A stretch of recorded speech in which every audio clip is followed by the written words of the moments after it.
crois que c'est bon que la population américaine voit ce qui se passe. C'est important. C'est pour ça que je continue cette discussion et ces échanges. Vous devez être reconnaissant. Les gens sont en train de mourir. Vous n'avez plus de soldats. Vous commencez à ne plus avoir de soldats. Ce serait une bonne chose. Et ensuite, vous nous dites « Ah non, moi je ne veux pas de cessez-le-feu, je ne veux pas cesser le feu. Moi je veux ci, moi je veux ça. » Non, écoutez, si vous arrivez à un cessez-le-feu maintenant, prenez-le comme ça. Il n'y aura plus de balles qui voleront et vos hommes ne seront plus tués. Vous ne voulez pas de cessez-le-feu, c'est ça que vous dites? Moi je veux un cessez-le-feu. Vous allez avoir un cessez-le-feu plus rapidement avec cet accord. Vous voyez, là, on sent tous comment le ton monte. Le ton monte, Ludmila Toteva, le ton monte. Général, je vais vous donner la parole parce que justement, on parle de Donald Trump dit comment il le prend à partie. Vous ne voulez pas de cessez-le-feu. Moi, je veux un cessez-le-feu. Dit Trump. Il parle de choses, enfin de la même chose, sauf qu'il les voit vraiment très différemment. Et pour l'Ukraine, c'est un dialogue de sourds. Justement, c'est les conditions de ce cessez-le-feu et les conditions de cessez-le-feu durable ou qui nous intéresserait et qui est dans l'intérêt de l'Europe, c'est qu'il y a des garanties de sécurité pour le territoire ukrainien qui restera, qui restera sous le contrôle ukrainien total. C'est-à-dire que si on dit, ce que Poutine préfère, c'est que l'Ukraine soit démilitarisée, l'Ukraine soit un pays neutre et qu'il y a une sorte de gouvernement neutre à la tête, fantoche, ça veut dire qu'on va direct vers un anéantissement de l'Ukraine. Et c'est ce que Trump est prêt à accepter et donner à Poutine. Et c'est ça un véritable problème. Et ce que Zelensky pointe, on ne peut pas faire ça. On a besoin vraiment des garanties de sécurité, qu'on puisse rester un État indépendant. Général Richoux, est-ce que la seule obsession de Donald Trump, c'est d'aller vite et d'obtenir un cessez-le-feu sans des garanties de sécurité? Oui, bien entendu. Est-ce que c'est possible, militairement parlant? Ça me paraît difficile que l'Ukraine accepte de se faire dépoiler sans garantie de sécurité. Mais là, en quelques secondes, vous avez le hiatus complet de la réunion. C'est-à-dire que d'un côté, Trump est venu pour avoir un accord rapide, un accord sur les terres rares, un accord rapide pour pouvoir dire qu'à son électorat que c'était pas en 24 heures mais en quelques jours je règle le problème. Et de l'autre côté, Zelensky lui est venu pour avoir des garanties de sécurité. Et donc le hiatus il est là. Ils ne sont pas venus à cette réunion pour la même chose. Et ça a monté en mayonnaise à partir du moment où Zelensky a opposé une résistance. Donc là on a un véritable souci. On a un véritable souci. Et on en a plus d'un même. Hein. Oui, bien sûr. On en a plus d'un avec Donald Trump. Avec Donald Trump, là. Et donc, c'est irréconciliable. Moi, ce que je vois là, c'est qu'aujourd'hui, c'est irréconciliable. On ne parle pas de la même chose. Parce que pour Donald Trump, la seule garantie de sécurité, c'est qu'il y aura des entreprises américaines sur le territoire ukrainien et ça suffira à établir la sécurité. Mais justement, Lucas Manger, je voulais vous demander, est-ce que le problème de Donald Trump, finalement, ça n'est pas celui de l'engagement ?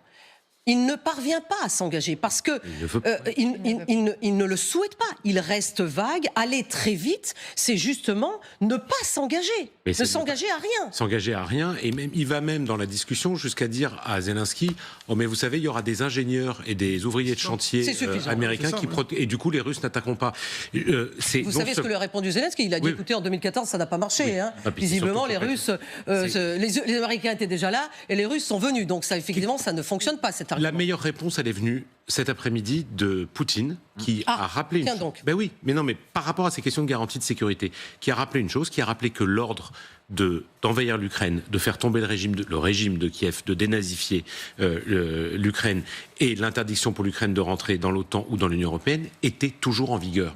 C'est-à-dire que on a cette scène ahurissante hier à la Maison-Blanche. Pendant ce temps-là, Poutine, lui, fait juste un simple communiqué pour dire rien n'a changé. Je suis en guerre contre l'Ukraine. Nous sommes en guerre, la Russie, contre l'Ukraine et l'ordre. Il faut bien voir la réalité, parce que là, on parle d'une crise diplomatique, mais pendant ce temps-là, il y a des obus qui tombent sur la des guerre hommes dans des tranchées, et la guerre continue. Et Poutine se paie le luxe, d'une certaine manière, pendant que Trump essaye d'affaiblir Zelensky, de dire « Moi, j'ai pas changé d'un iota, mon ordre, il est maintenu. » C'est le même depuis 3 ans. Ça, c'est ce que, évidemment, dit Vladimir Poutine. Écoutons ce que dit Donald Trump, puisque vous venez de le mentionner, sur cette question, une fois de plus, des garanties. Je ne suis pas inquiet de la sécurité. Ce qui me préoccupe, c'est que l'accord soit conclu. La sécurité est la partie la plus facile. Tout le monde arrête de tirer. Et maintenant, l'Europe va envoyer des gens là-bas? Je sais que la France va le faire. Je sais que le Royaume-Uni va le faire. Je sais que d'autres pays vont le faire. Et il se trouve qu'ils sont juste à côté. Nous ne nous sommes pas engagés, mais nous pourrions le faire.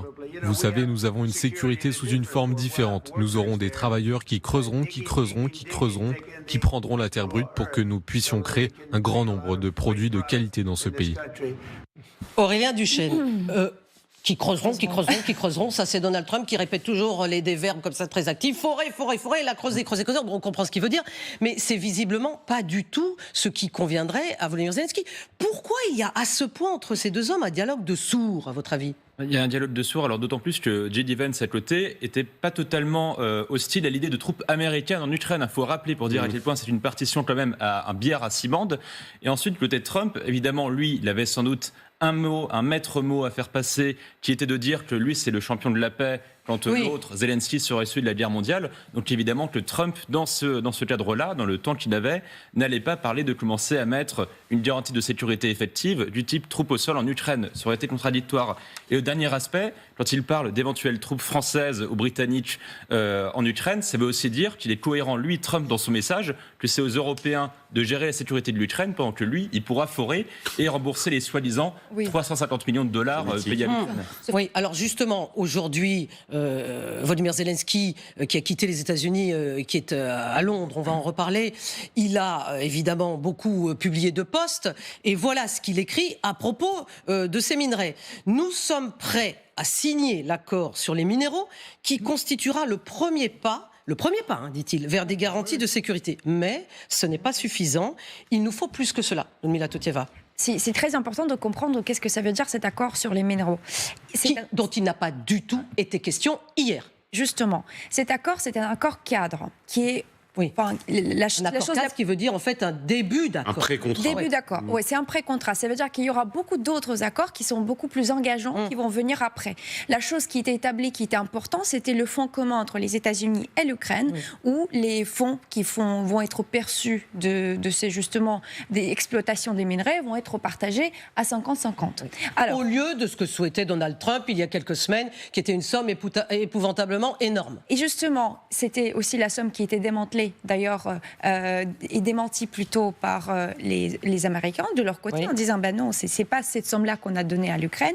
En gros, maintenant, quand on dit garantie de sécurité, Zelensky, il a essayé de mettre une ligne seulement dans cet accord cadre sur les garanties de sécurité. Et ça, c'était très très dur à faire parce que le côté américain voulait pas du tout accepter ça. Moi, personnellement, ce que je me dis, c'est que si Trump est un homme d'affaires, et peu importe le moral, l'éthique, si jamais les Russes viennent et récupèrent tout ce territoire sur lequel il y a des exploitations des mines et des minéraux, il va juste passer les accords avec des Russes et basta.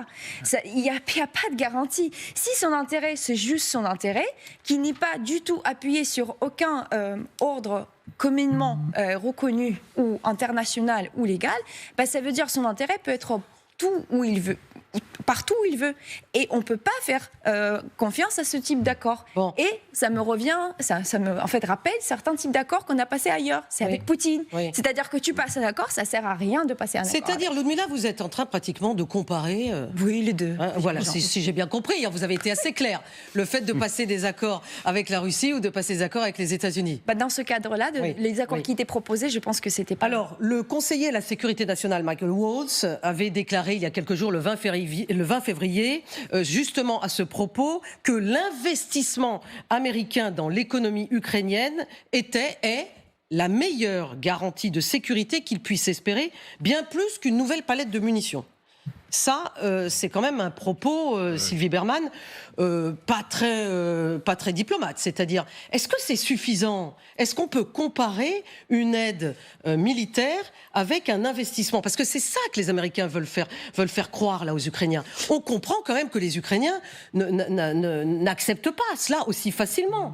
Non, ça c'est une version effectivement complètement trumpienne des choses et les Ukrainiens ne peuvent pas l'accepter. Mais je me demande si cet accord n'est pas un peu de la poudre aux yeux, c'est-à-dire que c'est un accord cadre qui est un petit peu vide, ça permet à Donald Trump de dire à son électorat, vous allez voir, on va nous rembourser, et puis de toute façon, ça va prendre énormément de temps pour que ces terres qui sont pas encore, ces mines qui sont pas toujours exploitées deviennent exploitables, et donc c'est un petit peu un prétexte. Les garanties de sécurité que veut Zelensky sont assez clairs. Mais maintenant, est-ce que c'est pas aux Européens eux-mêmes de le négocier maintenant, ce qui sera peut-être plus facile, même si c'est pas évident, hein, parce que Donald Trump est réticent, c'est-à-dire déploiement de troupes européennes ou à la frontière ou à l'intérieur du pays, avec ce qu'on appelle le backstop, c'est-à-dire le filet de sécurité américain, renseignement, logistique, etc. Non, mais là, vous parlez d'un autre accord, c'est-à-dire pas de l'accord sur les minerais. Non, mais, effectivement. Mais je pense que cette idée de garantie, l'accord, c'est un prétexte même pour Zelensky, c'est-à-dire que, bon, c'est ce qui était sur la table, il s'est dit d'accord, je vais le signer parce que ça lui fait plaisir, et puis, voilà, les garanties de sécurité, c'est autre chose. C'est pas lié à l'accord. Sur les mines. Mais Aurélien Duchesne, est-ce qu'on a quand même l'impression que Donald Trump, peut-être, avait accepté de mettre un peu d'eau dans son vin sur cette question de l'accord sur les minerais, puisqu'on a bien dit et répété qu'il était passé de telle somme à une somme plus appréciable, même si ça n'a pas été signé. Et est-ce que c'était pas justement afin d'obtenir autre chose de Zelensky, qu'il n'a pas obtenu hier, et ce qui a mis Donald Trump en rage, c'est-à-dire un accord de cessez-le-feu? Est-ce que dans la tête de Donald Trump, les deux n'étaient peut-être pas un peu liés? Parce que Donald Trump a l'impression que lui, il a cédé du lest sur ce fameux contrat sur les minerais qui n'a pas été signé. Donc Donald Trump pensait sans doute que hier, il y avait une certaine victoire diplomatique de l'Ukraine concernant ce contrat sur les minerais. Est-ce que ça ne l'a pas agacé, cette victoire diplomatique de l'Ukraine? Alors c'est très probable, effectivement, comme vous le dites, on était passé de 500 milliards à 90 milliards pour l'accord sur les terres rares ukrainiennes. Quelque chose aussi qui corrobore cette idée, c'est quand, par exemple, la veille, Trump, aux côtés de Keir Starmer, disait « Ai-je traité Zelensky de dictateur ?» J'ai vraiment dit ça. On avait l'impression qu'il était déjà en train, comme vous dites, de mettre de l'eau dans son vin et de se rapprocher de la position de Zelensky. Et effectivement, on peut imaginer que les deux accords étaient liés. Il y a une chose qui vous indique cela, ce sont des précédents de la diplomatie Trump. En 2020, par exemple, Trump proposait un accord bancal sur Gaza qui consistait en la chose suivante: développement économique et investissement massif de la part des États-Unis en échange de pertes territoriales massives pour Gaza. Il a même proposé la même chose, si vous me permettez la comparaison, à Kim Jong-un. Trump avait proposé des investissements massifs en Corée du Nord, un peu sur le modèle de ce qu'on avait proposé nous à Kadhafi il y a 20 ans. Donc ça corrobore ce que vous dites. Oui, alors, Général, vous voulez ajouter quelque chose? Non, oui, simplement, je voulais dire que j'étais assez d'accord avec ce qu'a dit Sylvie Berman. Moi, je crois que l'accord, il y a un peu de poudre aux yeux là-dedans. Je suis vraiment d'accord avec cette analyse-là, parce que les minerais ne sont pas ou peu exploités. On sait pas ils très sont bien pour le moment, ils sont même pas, il n'y a pas de mine. Et donc, si l'accord n'apporte pas des millions aux Américains, ça veut dire que le fait que la garantie américaine sur place, que le fait que des ingénieurs américains soient là et qu'il y ait du business américain qui apporte des garanties de sécurité, comme ça est dit par Waltz, ne tient absolument pas. Et donc c'est véritablement quelque chose pour dire que Trump puisse expliquer qu'il a obtenu un accord très très rapidement et que en tenant compte des intérêts de Zelensky, ce qui n'est absolument pas le cas. En tout cas, ce sujet est assez important pour que Emmanuel Macron réagisse ce soir dans la tribune dimanche. Et il dit ceci: si Washington acceptait de signer un cessez-le-feu sans aucune garantie de sécurité pour l'Ukraine, alors sa capacité de dissuasion géostratégique, donc la capacité, mesdames et messieurs, de dissuasion des États-Unis à l'égard de la Russie, de la Chine et d'autres pays, s'évanouirait le même jour. Ah oui, oui, bien sûr, c'est la perte de crédibilité. À partir du moment où il y a quelque chose comme ça, il y a une perte de puissance. Donc c'est quand même énorme ce qui est en jeu. Parce que ça veut dire une capitulation devant l'ennemi. Je veux dire, pendant 3 ans, les États-Unis ont aidé l'Ukraine. D'un seul coup, il y a une espèce de retournement d'alliance. Et donc, effectivement, à partir du moment où il y a retournement d'alliance, il ne faut pas espérer que les États-Unis gagnent en termes de puissance vis-à-vis de ses alliés. Donc effectivement, tout ce qui fait la puissance américaine, qui fait son soft power vis-à-vis de ses alliés occidentaux, s'évanouit le même jour. Et puis ça veut dire également que les autres dictateurs de la planète peuvent rigoler parce qu'ils vont obtenir des deals comme ils le veulent. Ils peuvent se jouer de Trump comme ils le veulent. Voilà, donc effectivement, je crois assez que derrière, il y a vraiment le risque de perte de puissance des États-Unis. Ah ben oui, bien c'est ça qui est en jeu. Oui.